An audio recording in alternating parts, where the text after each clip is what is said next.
New Jersey Democratic Governor Mikey Sherrill referring to yesterday's clashes between protesters and federal immigration agents happening outside an ICE detention center in Newark, New Jersey. The lawmaker she referred to is Democratic Senator Andy Kim of New Jersey. Here he is having water poured on his face after he was exposed to pepper spray. The Department of Homeland Security says, quote, no individuals were directly struck by pepper ball projectiles, which is a pretty specific denial. Lawyers for the detainees inside say that hundreds started a hunger and labor strike on Friday, protesting spoiled food, overcrowded rooms, poor access to medical care, and other issues. Homeland Security says tensions escalated over the weekend as protesters tried to stop the transfer of a detainee to another facility.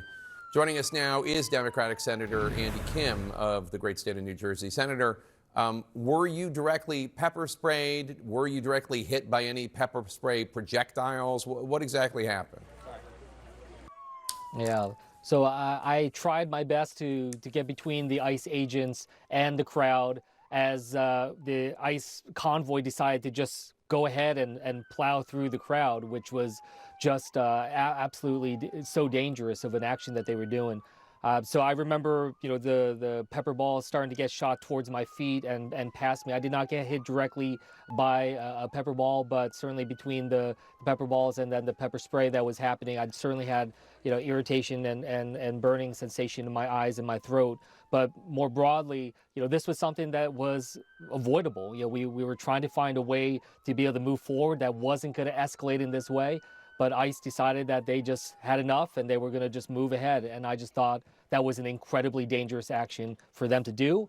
And that continued problems, that continued threat of violence and escalation continues today, tomorrow. I mean, we're seeing just a heightened level of danger right now in New Jersey. So you, Governor Sherrill, several other Democratic lawmakers said you were not allowed inside this detention center on Sunday and Monday. I believe by law you're supposed to be able to access such a detention center. A Homeland Security spokesperson told CNN that visitation has been suspended out of an abundance of caution following the clashes. The Secretary of the Department of Homeland Security on X, Markwayne Mullin, wrote there was no hunger strike and no subprime conditions inside the center. But you did go inside the detention center on Saturday before all of this really boiled over. And you said you talked with dozens of detainees. So is there a hunger strike and are there subprime conditions? There is a hunger strike and a broader protest that's happening both amongst the women and the men inside. I went on Saturday. I was actually able to go in yesterday. They initially denied me, but I had to actually call Secretary Markwayne Mullin personally to be able to gain entry. And I continue to hear of the poor conditions. I mean, I heard from a woman who's pregnant who's saying that she's not able to get medical care. Yesterday, I talked to a man that has stage 3 lung cancer that's not getting the medical care that he needs. A gentleman handed me, a detainee handed me a carton of milk.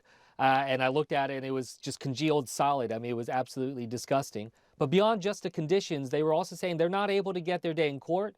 Many of them have been stuck there 8 months, 10 months, 12 months at the cost to the American people.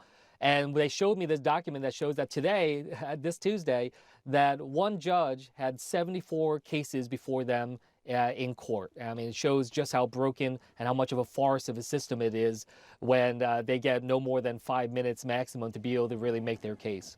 Homeland Security says all detainees are provided with 3 meals a day. They're given clean water, clothing, bedding, opportunities to communicate with their family members, lawyers. They're provided comprehensive health care.